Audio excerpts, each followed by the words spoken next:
Okay, so you've seen AI generated images, right? But have you ever wondered how it works? Like, how does AI make a photorealistic images out of nothing? So that's what today's AI paper is about it. Let's get into it. Midjourney, DALL-E, Stable Diffusion. You've definitely seen images from these, but how does AI actually make them, like from scratch? The answer is this paper. Stable Diffusion, Midjourney, DALL-E 2, all built on top of this. This paper, the standard for image generation was GANs. The image is pretty simple. Two networks compete. One tries to generate fake images, the other tries to catch them. It worked, but it had real problems. The biggest issue was mode collapse. Imagine hiring an artist who only ever paints a forest, even when you ask for a city. GANs got stuck like that.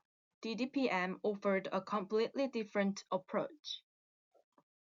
Idea. If you can learn to destroy an image step by step, you can also learn to reserve that. That's it.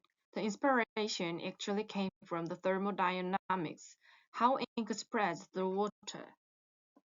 Think of it like a folder buried in sand. You bury it a little at a time. After 1,000 steps, it's completely gone. The DDPM learns to dig it back out, one tiny step at a time. There are two processes. The fourth process adds noise step by step until it's pure static. No learning needed, just math. The reserve process removes the noise step by step. This is what the model actually learns. In the forward process, 1,000 steps, each adding a tiny bit of Gaussian noise. By the end, the image is completely gone, just static. The key trick is you can jump to any step directly. You don't need to run all 1,000 steps to see what step 500 looks like. Formula lets you jump to any step t directly from the original image. As t increases, the original image fades and noise takes over. By step 1000, it's completely gone. Looks scary, but it's basically just a mix of original and noise. In the reverse process, the model starts from pure noise and at each step asks, what noise was added to get here? If it can't predict that, it's abstracted. Do this 1,000 times and you get an image. The neural network doing this, called a UNet, you put in a noise image and the time step t, so it knows how noisy it is. It compresses down, understands the big picture, then expands back out and predicts the noise. Here's the finding that made everything work. Earlier approaches tried to predict the clean image directly. Hard. DDPM's approach predicts just the noise, much easier. Noise is simpler and more structured. This one change made a huge difference. It is actually pretty simple. Take a real image, add no noise, ask the model to predict that noise, measure the error, update the model, repeat millions of times. The formula just says minimize the difference between real noise and predicted noise. An important design choice is how much noise to add at each step. The original paper used a linear schedule, starting tiny and gradually increasing. Too much, too fast, and the model can't learn to reserve it. Later papers found even better schedules. Generate a new image, start from pure random noise. Run the model 1,000 times, each time predicting and removing a little noise. After 1,000 steps, you have a brand new image. The downside, 1,000 steps is slow. Later papers fixed this. During generation, after predicting and removing noise, we actually add a tiny bit back. Why? Two reasons. Without it, every run produces the same image, no diversity. And mathematically, the reserve process is probability distribution, not a fixed step. Adding noise samples from that distribution correctly. The DDPM works so well is the Markov chain property. Each step only depends on the immediately previous step, nothing earlier. The model at step 500 doesn't need to know about step 1. This makes training much simpler and more stable. The numbers were impressive. On Sci-Fi 10, DDPM got an FID score of 3.17. The best GAN at the time was 5.59. Lower is better.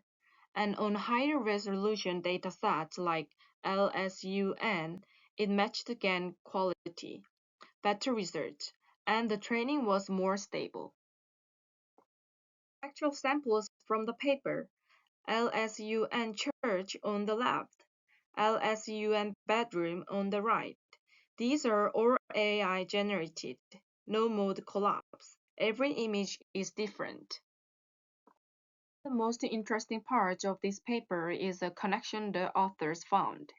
Predicting noise is mathematically equivalent to something called score matching, a technique from statistics. Same idea, different description. This gave the whole field a much deeper theoretical foundation. As a bonus, the paper also showed that DDPM naturally works as an image compression system. Stop the reverse process early, and you get a lower quality reconstruction. Run it all the way for full quality. Control of lossy compression pretty elegant. To be fair, the original DDPM had real limitations. 1000 steps per image, again, does it in one pass. No text control. It just generates random images. And running at high resolution is expensive. These are all things later papers fixed. DDPM opened the floodgates. DDIM in 2021 reduced the sampling to 50 steps, 20 times faster. Then Stable Diffusion moved the whole thing to latent space. DALL-E 2 added text control. Midjourney, Sora, they all trace back here.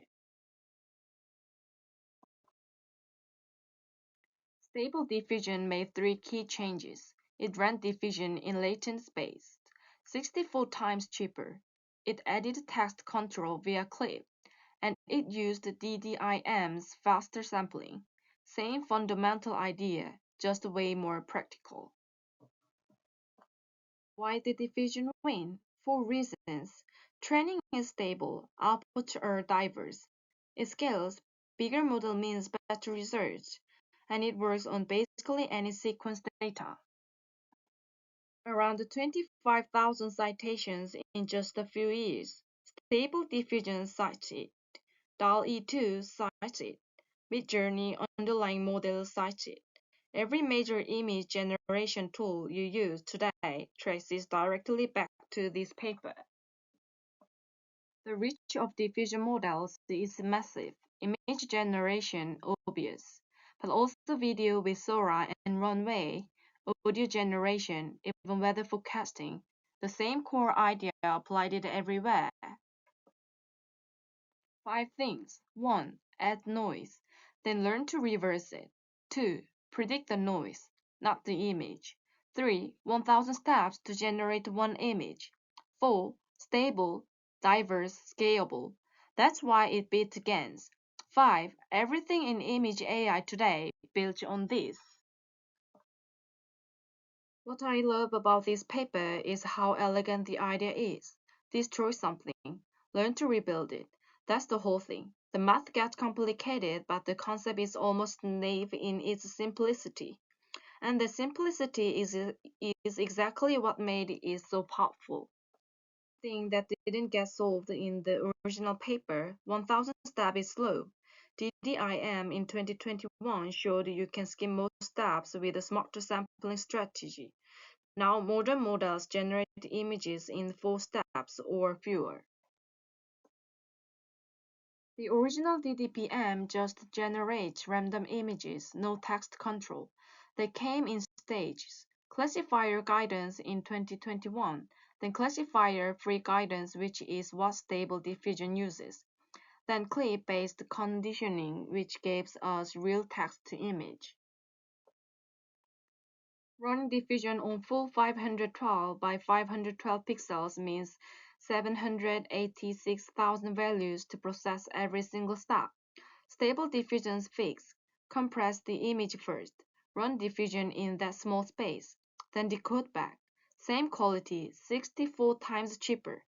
That's how it got to run on your laptop. Reason: GANs high quality but low diversity and unstable. DDPM high quality, high diversity, stable. Stable diffusion added text control on top of all that. That's why it became the standard. The idea is simple: destroy an image step by step until just each noise, and then learn to resolve that. And that one idea became Stable Diffusion, Midjourney, DALL-E. So everything in AI images today is started from here.